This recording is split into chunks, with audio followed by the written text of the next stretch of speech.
In the village of Nkoni, every full moon brought a chilling silence. Families locked their doors tight, hearts pounding with fear.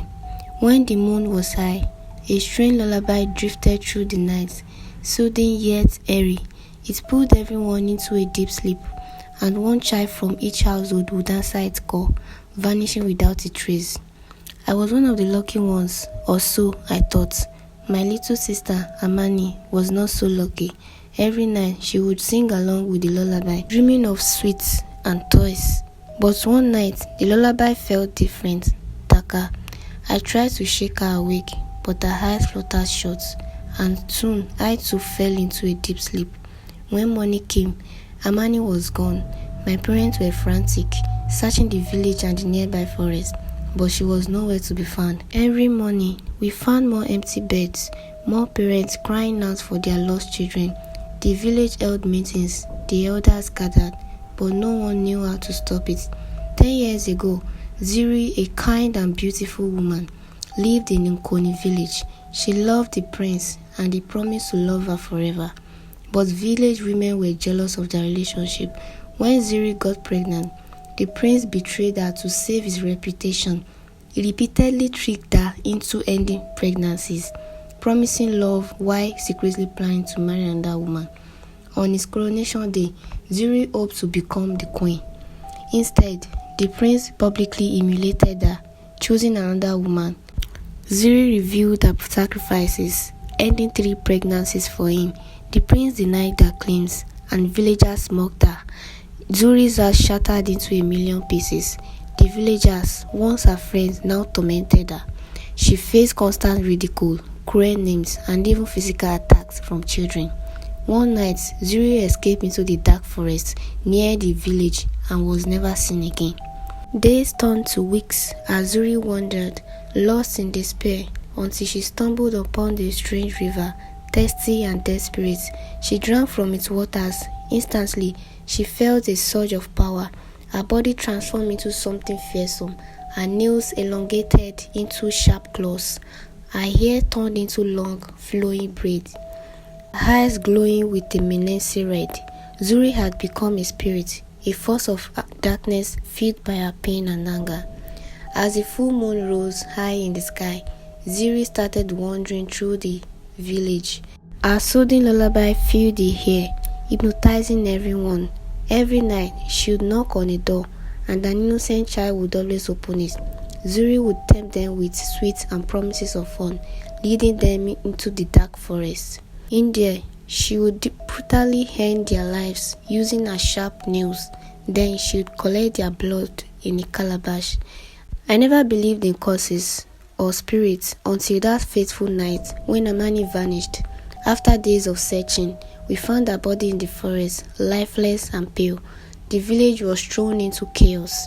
Parents were terrified and children huddled together, refusing to sleep. But no matter how hard we tried, we couldn't escape the lullaby's brew. Nawi, Aziz's only daughter, was an 18-year-old girl with extraordinary gifts.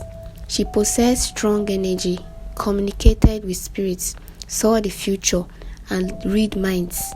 Her father, a popular blacksmith, wanted to protect her and keep her powers hidden, desiring a normal life for Nawi. However, once she made up her mind, she wouldn't change it. One afternoon, Nawi entered Nkoni village, where a disturbing spirit had been terrorizing residents. Her father rushed her into their huts. "Why are you here?" her father asked. "I want to know about the spirits," Nawi replied. Her father worried, urging her to leave before darkness fell, but Nawi's mind was made up. As night fell, the people of Nkoni gathered in their huts, fearful and curious about whose child would be next to fall prey to the mysterious spirit. Nawi and her father were inside their huts, where Nawi lay down, pretending to sleep. Her father checked on her, feeling relieved but still worried. Moments later, a strange and eerie lullaby song filled the air, signaling Zuri's presence. Nawi opened her eyes, listening intently. She glanced at her father, who had fallen into a deep sleep. Nawi imagined what the spirit would look like. She stood by the door, ready to face Zuri. Zuri stood between two huts, one being Nawi's. She sensed a strong energy from Nawi's hut and knocked the door out of curiosity. Nawi came out, looking innocent and unaware of the spirits. She gazed at Nawi, smiling coldly. "Come with me," she said. Nawi followed Zuri into the dark forest, reading her emotions. Zuri intended to kill Nawi like the other children, but Nawi asked, "Is this your revenge, taking innocent children's lives?" Zuri was shocked. She didn't expect such question from a young girl. Zuri's voice was cold and harsh. "Who are you to question me?" she demanded.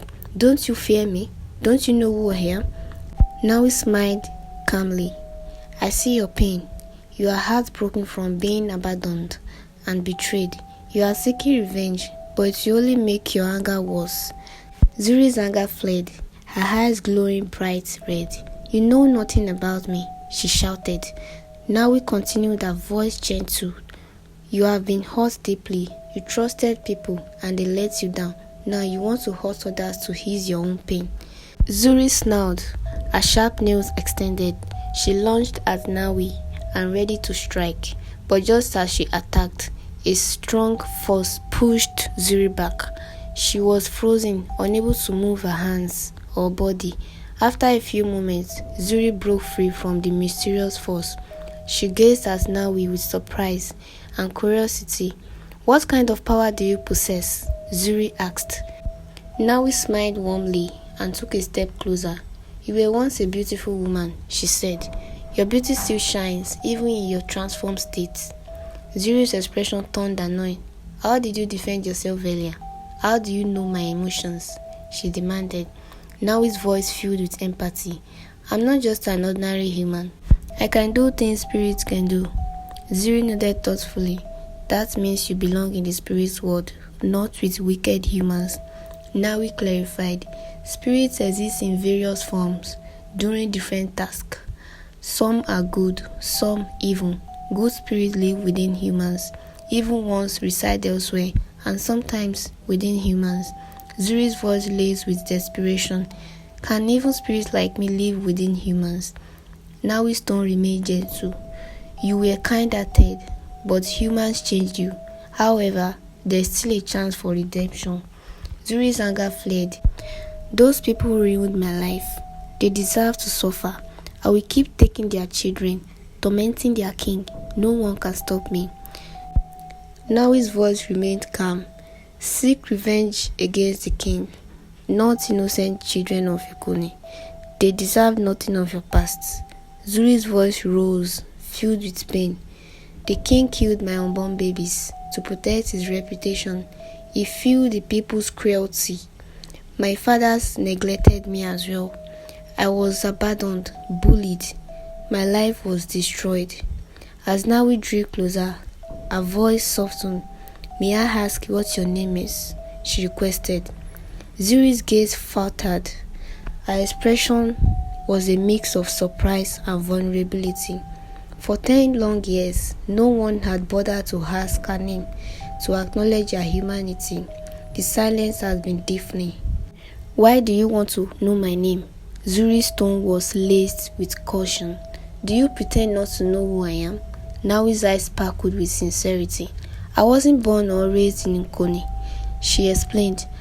"I grew up in the neighboring village. I only visited Nkoni to see my father, but when the troubles began, I stopped coming. Curiosity brought me back." Zuri nodded and replied, "I see." A pause hung in the air, heavy with unspoken emotion. "My name is Zuri," she said finally, the words barely above a whisper. The sound of her own name seemed to awaken something within Zuri. Now his eyes sparkled. What a beautiful name, Zuri. But Zuri's expression turned icy. "Leave now, before morning comes. I must continue my revenge against Nkoni." Now his voice filled with compassion. "Please, don't harm more children. I will help restore your humanity." Zuri's voice rose. Her pain was evident. "You think the village will apologize? They tormented me. The king killed my unborn babies and abandoned me." Now his empathy deepened. "I will ensure the king confesses to the people. He must face the consequences of his actions. Zuri's heart remained hardened. I won't forgive. The village deserves to suffer. Nawi persisted, her tone gentle. Let's find peace together. Zuri, leave the past behind. This anger will only consume you, turning you into a monster. You will lose your chance at a normal life. Zuri's gaze fluttered, revealing a glimmer of her former self. Finally, Zuri agreed to stop her revenge, but on one condition. The king must confess his past wrongdoings and step down. Nawi agreed and returned to the village. For the first time since the calamity, no child went missing that night. In the morning, the villagers gathered, wondering why the spirit hadn't attacked. Nawi's father asked what happened, and she revealed her encounter with Zuri. Father, do you remember the young woman that was mocked and bullied here 10 years ago? Nawi asked. Her father thought for a moment before remembering. What does that have to do with the spirits? Nawi explained. She's the spirit. She turned into one after entering the scary forest. Her father was stunned.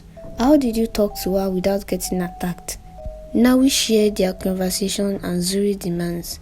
Her father decided to accompany Nawi to the palace. Upon arrival, the king and his council were discussing the calamity. Nawi's father greeted them and explained their visit. The king asked, What brings you here? Nawi's father replied, My daughter found the source of our troubles. Another question, how can she succeed where our oracle failed? Nawi bowed respectfully. I greet you, my king and my elders. I discovered the spirit's identity, a young woman once from this village. The king and elders exchanged confused glances. Nawi reminded them of Zuri, the young woman who was mocked and tormented after the king rejected her during his coronation 10 years ago. The king's eyes widened in shock, guilt etched on his face. The elders whispered among themselves. One elder asked, How does this relate to our troubles? Nawi locked eyes with the king. My king, isn't it time you told the truth? The king's tone turned harsh.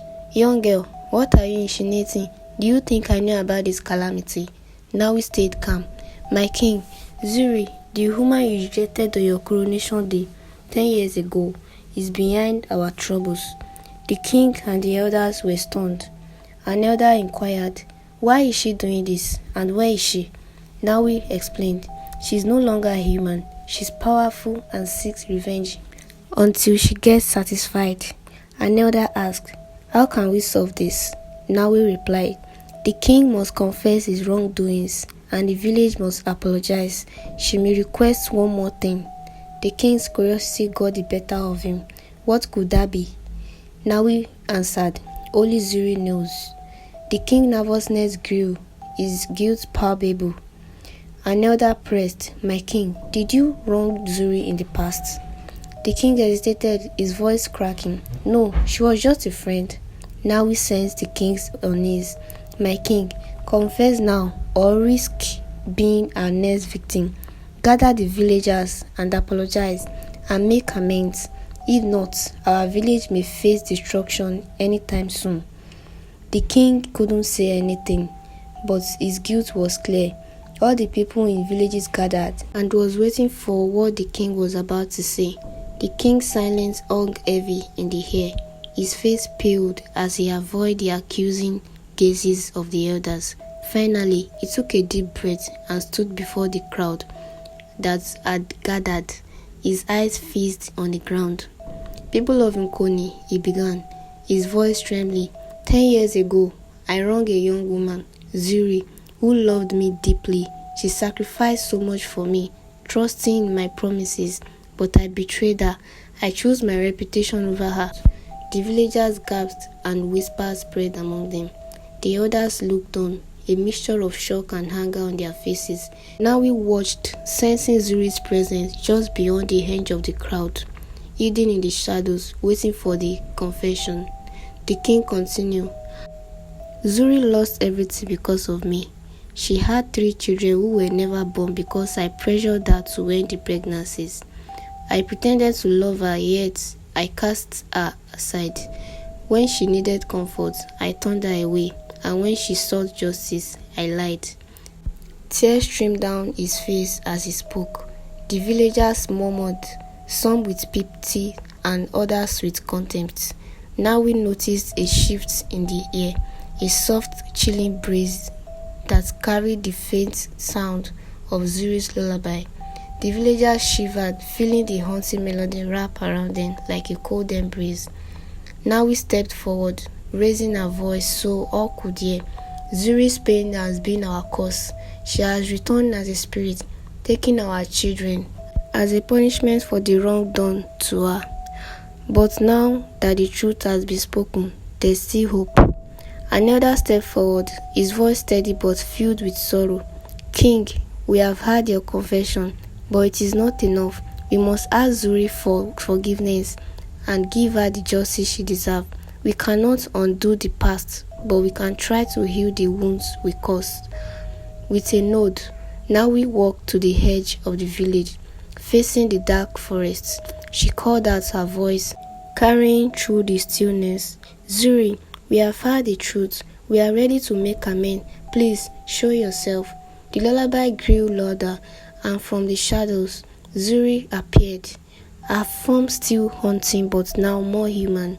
Her eyes glowed with a fierce light, yet they held a hint of sadness as she looked at the king and villagers who had once tormented her.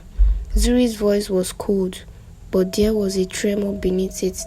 You think a few words can erase the years of suffering I endured? You took everything from me, and now you want forgiveness. Now we step closer to Zuri, her voice gentle, yet firm. Forgiveness is not something we can demand. It's a gift only you can give. But holding on to this anger will only keep you trapped. You were a kind woman once, Zuri. That kindness is still within you. Let go of the pain and find peace. Zuri's expression softened, her eyes looking some of their coldness. She looked around, taking in the faces of the villagers who had once been her friends and neighbors. She saw the fear and guilt in their eyes, but she also saw a glimmer of hope, a genuine desire to make things right. After a long pause, Zuri nodded slowly. I will stop the lullaby and release the village from my curse, but on one condition: the king must step down and he must dedicate his life to helping those he has wronged. The king, though humbled and ashamed, agreed, his voice barely as whisper. I will do as you asked, Zuri. I owe you that much. Zuri looked to Nawi, a hint of gratitude in her eyes. Thank you, child. You have given me the chance to remember who I was. With a final glance at the village, Zuri stepped back into the shadows. The air grew warm again, the lullaby fading away into silence. For the first time in years, the village of Nkoni was quiet, not with fear, but with relief. The next morning, as the sun rose over Nkoni, the villagers gathered in the square. The king stood among them, no longer a ruler, but a man with a debt to pay. Together, they made a promise to honor Zuri's memory by helping others and spreading kindness, ensuring no one would ever be abandoned or mistreated again. And as for Nawi, she became a respected figure in the village, a protector and guide, helping Nkoni to heal and to learn from its past. She knew that Zuri's spirit was finally at peace, and so too was the village. And from the day forward, the full moon brought only a gentle light, a reminder of a spirit who had found a way back to the kindness that had once defined her. The village of Nkoni would never forget Zuri, the woman who had loved and suffered, but who ultimately found peace through forgiveness. And though the forest remained dark and mysterious, the villagers no longer feared it, for they knew that Zuri's spirit was watching over them as a silent guardian of the night.